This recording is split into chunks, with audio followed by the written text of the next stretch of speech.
Okay, so it's time for us to continue our coverage over Knightquest. And guys, I know you're probably hating right now because we have been doing a lot of videos where it's only one single issue when it comes to Knightquest. But like I said a few videos ago, when it came to Knightquest, it got a tad bit confusing. Let me explain. See, when it came to DC Comics, they made sure that all the different Bat titles actually worked together to tell the story of Nightfall. But when it came to Knightquest, unfortunately, the Bat titles did not work together properly when it came to telling the story of John Paul Valley being Batman. Let me explain. So let's say you were reading a story arc over in Batman Comics, right? The main Batman series. Well, part 1 and part 2 might take place before another story arc that take place over in Detective Comics. So if you're reading a 3-part story arc, the first 2 chapters of that story arc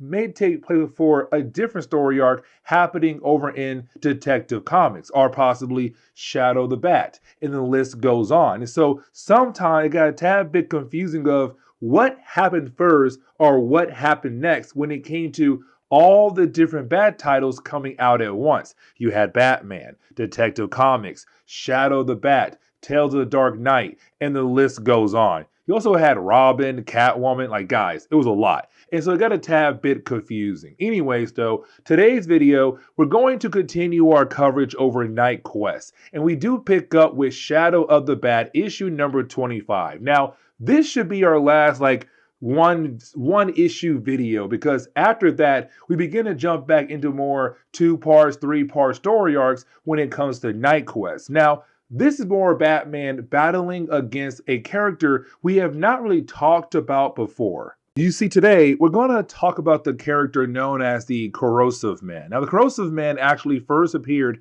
back in Detective Comics issue number 587. His real name is Derek Mitchell. Now, for Derek, he was actually an assassin in Gotham City who worked alongside another character known as Mortimer Cadaver. Now, Mortimer Cadaver was actually an assassin as well, but he double-crossed Derek, and so Derek got arrested. Now, Derek was able to break out of prison, but then he hid in Gotham City Police Department inside a container that was holding all these different kinds of chemicals. The problem was there was a thunderstorm, and so those chemicals unfortunately fell on him and turned him into the Corrosive Man. Now, when it comes to Derek Mitchell, his main goal is to, well, break out of prison again to go after Mortimer Cadaver. Now, for Derek Mitchell, when it comes to him being the Corrosive Man, that technically means he has a lethal touch. If he touches you, most likely you are going to die. But also his skin has been burned away as well. And honestly, he looks pretty cool. Can I say that he's one of those characters that DC made and I feel like that fell through the cracks and we never saw again? And honestly, I wish they use him more often because he looks amazing. He will be a cool character in today's comics. Now, for the Corrosive Man, like I said, his main goal is to break out of prison and go after the one person who had gotten in prison in the first place. And that would be Mortimer Cadaver, his ex-partner who had double-crossed him. You see, for Derek, he believes if that first time he went to prison never happened, he would have never became the Corrosive Man. But he blames Mortimer because he was the reason why he went to prison in the first place. And so we see him currently breaking out of prison to begin the hunt for his ex-partner. But now it's time for us to talk about Joe Public. Now, Joe Public is a very interesting character. Okay, so we got to jump back over to DC Bloodlines. You see, DC Bloodline was a big event in the early 1990s for DC Comics. Their main goal was to bring in new characters and hoping the new characters would bring in new fans into their comic book world. Now, the problem was, though, Bloodlines did not really do that. Instead, Bloodlines kind of like, what in the world is this hot mess? But anyways, Bloodlines did create like 20 new characters, and Joe Public was one of them. You see, in Bloodlines, you had these aliens come down to Earth and they would feed on people's spinal fluids. Now, sometimes you would die, and the other times you might have your meta gene activated. And so when it came to Joe Public, when you had an alien right then there feeding on his spinal fluid, his meta gene activated, and he became a hero in DC Comics called Joe Public. Now, when it comes to his powers, he has the ability to absorb your power and also your energy as well. Now, technically, he is stationed in Gotham City, and the reason why, because when it came to Bloodlines, he first appeared in Gotham in Shadow of the Bat Annual number 1, I want to say.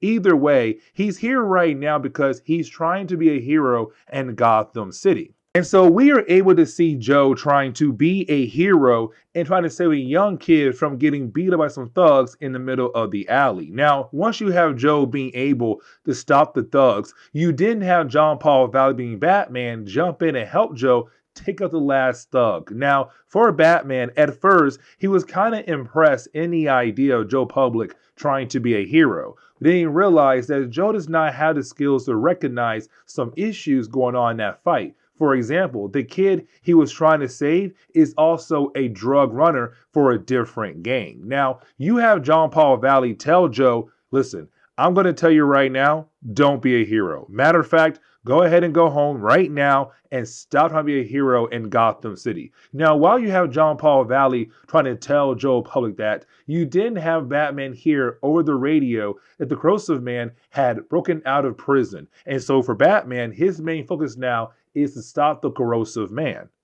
And so you have John Paul Valley go out of his way to find the Corrosive Man. Now, once you have John Paul being able to find the Corrosive Man, he tries everything he can to actually bring him down. He tries to punch him. He tries to kick him. He even tries to use his gadgets. But nothing really works on the Corrosive Man. And the reason why? Because his entire body now is corrosive. And so for John Paul, he's kind of wondering, what in the world can he do here? And really, when he tries to continue to fight against the Corrosive Man, he loses completely. Now, once you have Corrosive Man defeat Batman and walk away, he tells Batman, who is he going after? His ex-partner, Catavir. Now, for John Paul Valley, he has no idea who Catavir is because the last time the Corrosive Man had appeared in DC Comics was when Bruce Wayne was Batman. And so for John Paul Valley, he does not know the entire story of the Corrosive Man.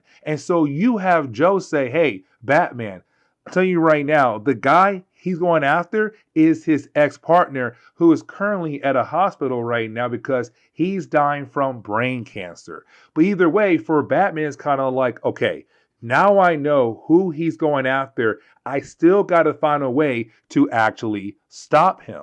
Now, the ending of this book is really more of Batman having to work with Joe Public. And let me explain. You see, you have Batman try his best to fight against the Corrosive Man. The problem is, like earlier, everything he tries to do to the Corrosive Man just does not work at all. And so for Batman, it does seem like he is about to lose again. But luckily for Batman, Joe was nearby.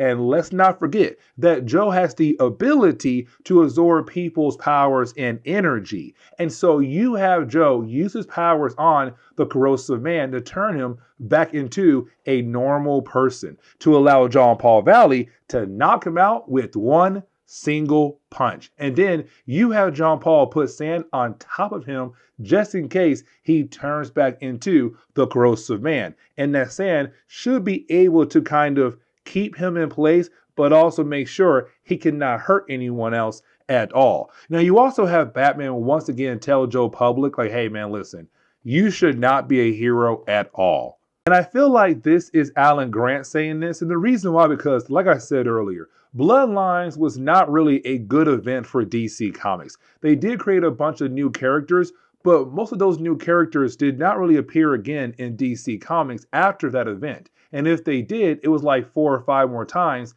and that was really it. Only one character was actually successful in that event, and that would be Hitman.